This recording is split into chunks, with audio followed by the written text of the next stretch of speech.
It's Christmas!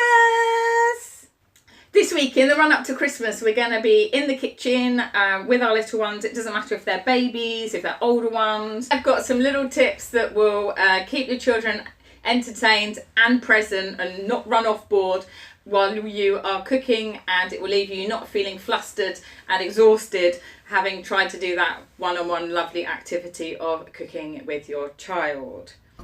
Who am I? I'm Alice Wonder, and I have 20 years experience working with children. I'm changing child development and the early years framework through my work as a senior nurse and also a registered childminder.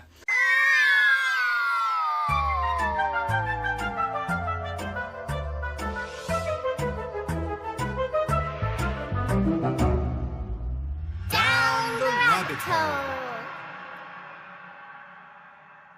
So we just moved house 6 months ago, as you can tell by the little holes and things like that around the house.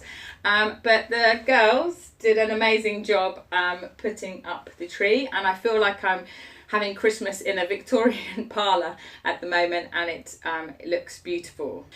So you're in the kitchen, you want to involve your child, you know that it's healthy to have that one-on-one time, you understand the importance to let your child see where food comes from, and you have this high hopes it's all going to go really well. But then there's a bit of downtime, the kids are trying to flow in the flour and the sugar, and you're like, whoa, I'm not ready for that yet, can you just hold on a minute? But they don't want to hold on, they just want to crack on with the eggs, and this is just some great little activities that you can involve in your cooking time, so that when you need to concentrate on something and you don't really want input right at this minute, you can set them up with something else alongside you. So let's get to it. In this clip I have a tough tray down, which I will put a link to on the video. But basically I have done it on the floor, also on a table. It just depends on your setup. But whatever we're cooking with at the time, today we're making peppermint creams. We've just put down a bit of icing sugar, a bit of food colouring, and when they start to get a bit bored with that, you just add another ingredient. Here you can see I'm added a bit of water, and that has added an extra dimension to the plate. As a special needs childminder, I was often asked how I entertain one child and give them that one-on-one time while I'm looking after a range of different age groups. And this is a perfect example of how I do that, because I'm doing the activity with the older child, but the younger one is entertained on the floor with the messy play, which can be as messy as you want it to be. There is no reason why you can't use dry pasta, dry rice, just shake them off, sweep it up and you're done. It doesn't have to be overcomplicated, and actually icing sugar is a little bit sticky, so I'm not 100% sure whether I will fully recommend it, but I just tend to just throw on there whatever we happen to be using with our activity. So here we are making peppermint creams. It's kind of quite a action-packed sort of activity, which the children can pretty much get involved in all the way through. But if you're making fudge or something a little bit more technical, where you just want them to step back for a minute, or you just want to think how much flour you need for that cake you're making, a great idea, you can just give them 2 or 3 items from your cupboard and just see what they do with it. Oil and water, or in this instance, salt, egg and water. And she's just basically deciding what she wants to do with it, and she's put salt in the water and put the egg in as well, just to see what happens, and we're just having a little science experiment. So what science experiments do you do in the kitchen? So drop a comment underneath, and I'll be really interested to try it with Duchess and Cheshire myself. I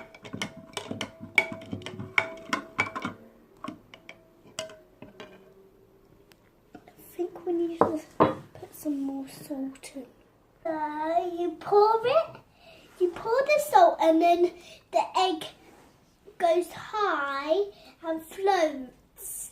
But you do too much, the water might splash everywhere.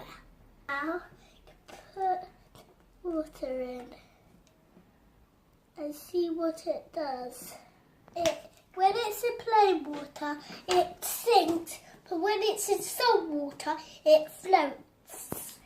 So here I'm preparing vegetables for dinner. This is another great time when they might have some screen time, but if that's not your thing or you just want to do something a bit different, then why not cut a couple of bits of the vegetable off, stick them with a little bit of paint on a piece of paper, and bam, you've got a fun activity that will keep them entertained for a while. But it is a messy one.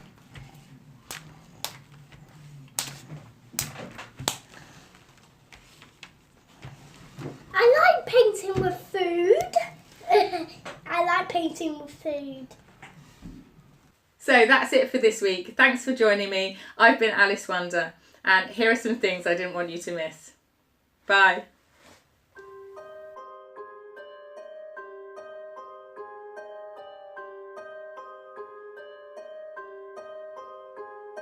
Subscribe to our channel.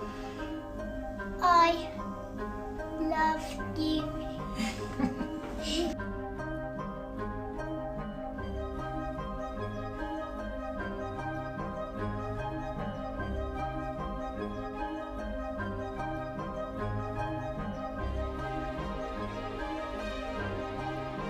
We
Peppermint gets a bit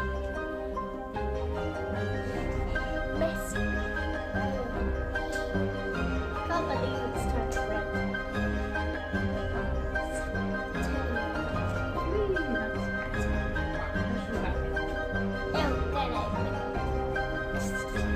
I put red to my hand.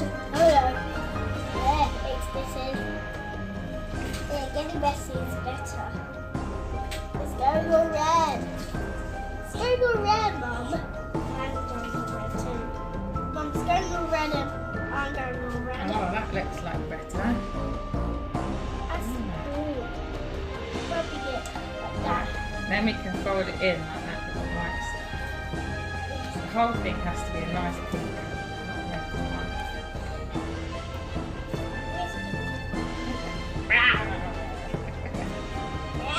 Bloody hands! Bloody hands. Right, you have a bit Now and we I'll look have a bit. like blood. Now we look like our hands.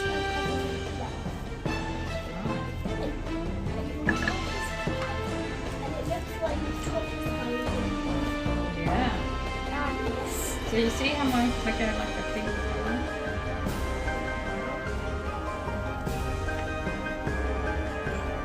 Let's say it. I need a bit more red.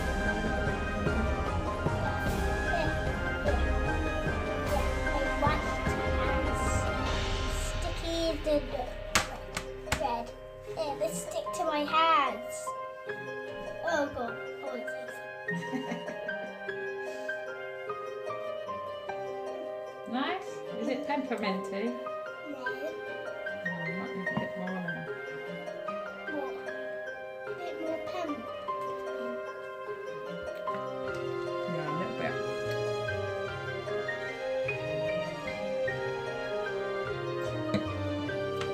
you put in that peppermint in there.